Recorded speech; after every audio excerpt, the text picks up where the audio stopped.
Machine company টেকনোম্যাক্স, যেখানে তৈরি হয় দুনিয়ার সবচেয়ে অ্যাডভান্স আর্টিফিশিয়াল ইন্টেলিজেন্স মেশিন। কিন্তু আজ সেখানে শ্মশানের নীরবতা। গত 10 দিন ধরে থমকে আছে 100 কোটির মেগা প্রজেক্ট। বিশ্বের নামি দামি ইঞ্জিনিয়াররা কপালে হাত দিয়ে বসে আছেন। কেন বন্ধ হলো এই দৈত্যাকার রোবোটিক মেশিন? কেউ জানে না। প্রতিদিন লোকসান হচ্ছে কোটি কোটি টাকা। আর ঠিক তখনই গেটের বাইরে ধুলোবালিতে বসা 15 বছরের এক জুতো পালিশ করা ছেলে শান্ত গলায় বলল, স্যার, আমি কি একবার চেষ্টা করে দেখব? সবাই হো হো করে হেসে উঠল। কেউ তাকে পাগল বলল, কেউ দিল ধমক। কিন্তু তারা জানতো না এই ছেঁড়া জামা পরা ছেলেটির ভেতরে লুকিয়ে আছে এমন এক প্রতিভা যা বদলে দেবে সবার ভাগ্য। বন্ধুরা, আজ আমরা জানবো এক অনাথ জুতো পালিশ করা বালকের গল্প, যে দুনিয়ার বাঘা বাঘা ইঞ্জিনিয়ারদের চ্যালেঞ্জ ছুড়ে দিয়েছিল। কে এই ছেলে, আর কেনই বা সে বড় বড় মেশিনের নাড়ি ভুড়ি চেনে? চলুন শুরু করা যাক। টেকনোম্যাক্স কোম্পানির মালিক আরিয়ান চৌধুরী। টেক দুনিয়ায় যার নাম শুনলে বাঘে মহিষে এক ঘাটে জল খায়, কিন্তু আজ তার চোখে আগুন। মিটিং রুমে তিনি টেবিল চাপড়ে চিৎকার করে বললেন, 10 দিন হয়ে গেল আর আপনারা বলছেন সমস্যা খুঁজে পাচ্ছেন না। আমার কয়েকশো কোটি টাকার অর্ডার বাতিল হয়ে যাচ্ছে। ইঞ্জিনিয়াররা কাঁপছে। চিফ ইঞ্জিনিয়ার আমান সাহেব ঘাম মুছতে মুছতে বললেন, স্যার, আমরা সেন্সর, কোডিং, হার্ডওয়্যার সব চেক করেছি, আমেরিকা থেকে অনলাইন সাপোর্ট নিয়েছি, কিন্তু মেশিন কেন স্টার্ট নিচ্ছে না তা বোঝা অসম্ভব। আরিয়ান চৌধুরী গট গট করে ফ্যাক্টরি থেকে বেরিয়ে এলেন। তার মেজাজ সপ্তমে। গেট দিয়ে বেরোনোর সময় তার নজর পড়ল রাস্তার ওপারে।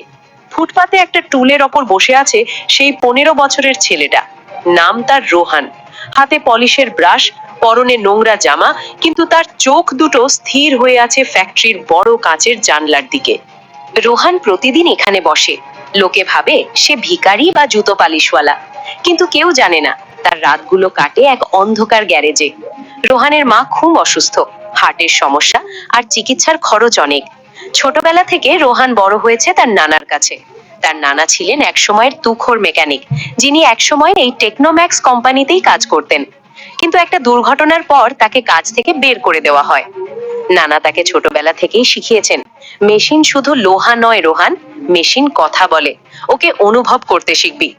রোহান রাতে তার নানার পুরনো গ্যারেজে ভাঙা ফ্যান, রেডিও আর জেনারেটর ঠিক করতে করতে বড় হয়েছে। সে জানতো না যে কোম্পানির সামনে সে জুতো পালিশ করছে, সেই কোম্পানির মালিক আরিয়ান চৌধুরী আসলে তার রক্তেরই একজন। হ্যাঁ বন্ধুরা, রোহান জানতো না যে আরিয়ান চৌধুরী তার বাবা, যে তার মাকে 12 বছর আগে এক ভুল বোঝাবুঝির কারণে ছেড়ে চলে গিয়েছিল। ফ্যাক্টরির ভেতরে হুলস্থুল, রোবোটিক আর্মগুলো নড়ছে না। রোহান গেটের আড়াল থেকে সব দেখছিল।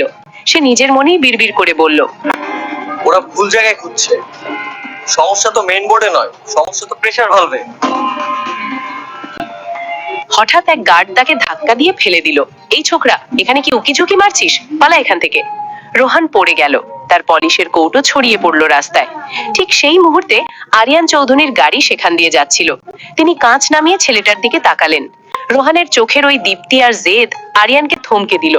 কেন জানি না, এই অপরিচিত ছেলেটার মধ্যে তিনি নিজের ছোটবেলা দেখতে পেলেন। তিনি গাড়ি থেকে নেমে রোহানের কাছে গেলেন। তুমি কি বললে একটু আগে? রোহান উঠে দাঁড়িয়ে ধুলো ঝেড়ে বলল, স্যার, 5 মিনিট সময় দিলে আমি মেশিনটা চালু করে দিতে পারি। চারপাশে হাসির রোল পড়ে গেল। ইঞ্জিনিয়াররা টিটকারি দিয়ে বলল, জুতো পালিশ করতে করতে মাথা খারাপ হয়ে গেছে ছেলেটার।